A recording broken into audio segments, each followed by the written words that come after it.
Ameerpet KPHP అంటే మీకు గుర్తొచ్చేది ఏంటి? అది కాదు. ఓవర్ అయిపోయింది కదా! తీసేస్తా.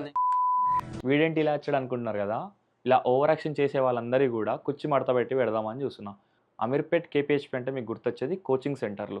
మన బీటెక్ అయిపోయింది. జాబ్ లేదు. జాబ్ లేనప్పుడు నీకు గుర్తొచ్చేదేంటి? కోచింగ్ పోవాలి. కోచింగ్ సెంటర్‌లో ప్లేస్‌మెంట్ కొట్టాలి. వాడేం చేస్తాడు 100% ప్లేస్‌మెంట్ అష్యూరెన్స్ నా దాంట్లో జాయిన్ అయిపో నీకు ప్లేస్‌మెంట్ వస్తదని చెప్తాడు. 30,000, 40,000 పెట్టి నువ్వు జాయిన్ అయిపోతావు. ఆడేమైతది ఒక టెలిగ్రామ్ గ్రూపో, వాట్సాప్ గ్రూపో పెడతాడు. వాడు సరే వాడు కోచింగ్ ఇస్తాడు ఓకే. ఆ క్రియేట్ చేసిన దాంట్లో నిన్ను యాడ్ చేస్తాడు. యాడ్ చేసేసి ఏం చేస్తాడు ఎక్కడ ఏ కంపెనీలో నీకు ప్లేస్‌మెంట్స్ ఉన్నా గాని వాడు అందులో పెడతాడు. పెట్టిన తర్వాత నువ్వు రిజిస్టర్ అయిపోతావు. నువ్వు తీరా ఆడ పోయి చూస్తే ఇంత పెద్ద లైన్ ఉంటది. అప్పుడు నువ్వు అర్థం చేసుకోవాల్సింది ఏంటిది? ఆ ఒక్క లింక్ అనేది ఆ ఒక్క ఇన్‌స్టిట్యూట్‌కి గాకుండా ప్రతి ఒక్క ఇన్‌స్టిట్యూట్‌కి ఆ లింక్ అనేది పాస్ అయితది. ప్రతి ఒక్క స్టూడెంట్ నీకు అక్కడ వస్తాడు. అక్కడ ఉండేది నీకు ఒకటో, రెండో ప్లేస్‌మెంట్‌లు మాత్రమే. కానీ అక్కడ వేల మంది రిజిస్టర్ అయితారు. అప్పుడు నీకు జాబ్ వత్తదా? మాక్సిమం ఛాన్సెస్ చాలా తక్కువ.